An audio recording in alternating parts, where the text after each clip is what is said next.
Hello viewers, welcome back to my channel রাহিনাস ব্লগের আরও একটা নতুন ব্লগে সবাইকে স্বাগত। কেমন আছো সবাই? আশা করছি ভালো আছো। আমরাও তোমাদের দোয়ায় অনেক অনেক ভালো আছি।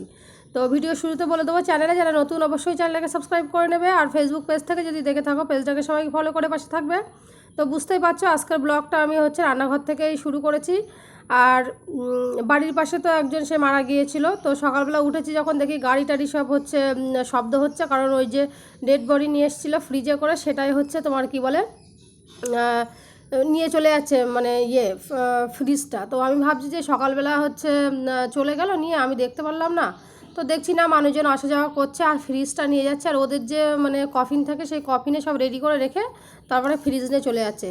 তো আমি সকালবেলা উঠেছি, খুবই তাড়াতাড়ি উঠে ব্রাশ ট্রাশ করে এই যে খাবার তৈরি করছি গোলা রুটি। আর এদিকটাতে একটু ভিডিও করে নিচ্ছে, এই যে মানুষজন আসছে, আর ওই যে সামনে দেখতে পাচ্ছ কফিনে করে বাইরে শোয়ানো আছে, তখন ফটো তোলা। আর খ্রিস্টানদের ভেতরে এই যে ফটো টটো তোলে, আমি আগে দেখেছি, ফটো তুলতে শুনেছি কিন্তু দেখিনি।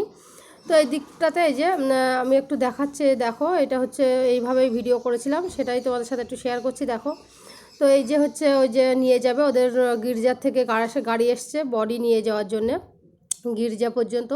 তো এদের এখানে আবার ওই যে পল্লীর যারা থাকে ওনারা এসে ওদের যে প্রার্থনা আছে সেসব করে, তো ওই যে ডেড বডি নিয়ে আসছে গাড়িতে তোলার জন্য। তো ভিডিওটা আমি এইভাবেই করেছি, এইভাবেই তোমরা দেখো একটু। তো সকালবেলা আজকে শনিবার, এটা শনিবারে উনি মারা গিয়েছিল শুক্রবারে, তো শনিবার আজকে।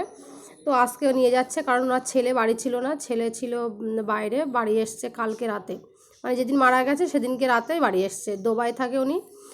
তো যাই হোক, যে নিয়ে চলে গেল, আর পুরোটা তখন অনেক মানুষজন ছিল, আর আমি তখন আর ভিডিও করি। তো এখন বাড়ি পুরো ফাঁকা। তো নিয়ে চলে গেল যেখানে সারা জীবন থাকতে হবে, মানে নিজেদের প্রত্যেক মানুষের শেষ ঠিকানা সেটাই। তো যাই হোক, এটা কি বলবো, আর একটু খারাপও লাগছিলো খুব। একদম পাশেই কটা দিন ধরে, মানে এই দুদিন ধরে, কটা দিন বলতে এই দুদিন ধরে এত মানুষজন গাড়ি ঘোড়া আসা যাওয়া করছে বাড়ির দিকে, মানে কাজে মনও বসছে না। একদম আমার বাড়ির ওপরে তো আমার মানে রুম, তার নিচেই ওনাদের বাড়ি।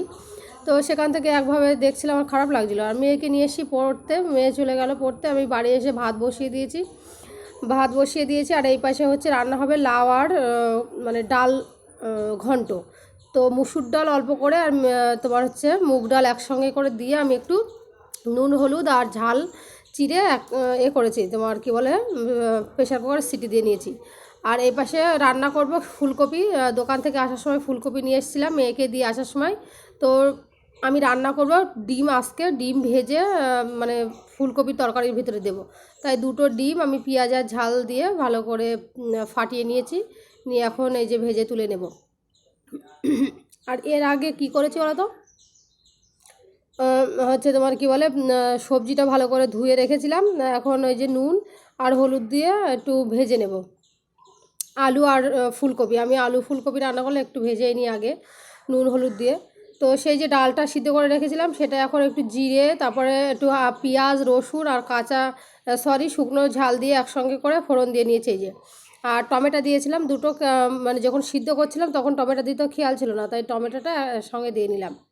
তো যাই হোক, এই পাশে ফুলকপিটাও বসিয়ে দিয়েছি। এর আগে তো ফুলকপি নুন হলুদ দিয়ে আলু আর ফুলকপি ভেজে নিয়েছিলাম, সেটাই এখন ভালো করে মশলা দিয়ে কষিয়ে মানে রান্না করে নিচ্ছি। তো যাই হোক, ডিটেলসে আর দেখায়নি। এখন দুপুরবেলা খাওয়ার টাইম, সবারই গোসল হয়ে গেছে, তো খেয়ে নেবো। এই যে আমার ডিমের তরকারিটা, মানে ফুলকপি আর ডিম একসঙ্গে ঝোল করেছি। আর এটা লাউ আর ডাল দিয়ে ঘন্ট করা, এত সুন্দর যে লেগেছিলো খেতে, কি বলবো, মানে খুবই সুন্দর। আমার এই লাউ আর ডাল একসঙ্গে ঘন্ট তরকারিটা আমার কাছে অনেক ভালো লাগে।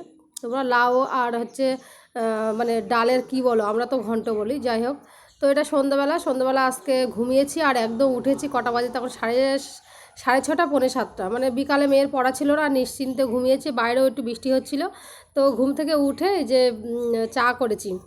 তো আজকের ব্লগ এতটুকুই, দেখা হবে নতুন কোনো ভিডিওতে। ততক্ষণ সবাই ভালো থাকবে, সুস্থ থাকবে, আর ভালো লাগলে চ্যানেলকে অবশ্যই সাবস্ক্রাইব করে নেবে, আর একটা লাইক দিতে ভুলো না। তোমাদের মূল্যবান কমেন্ট মতামত অবশ্যই জানিয়ে আমার। তো দেখা হবে নতুন ভিডিওতে, সবাই সুস্থ থাকবে, ভালো থাকবে, বাই।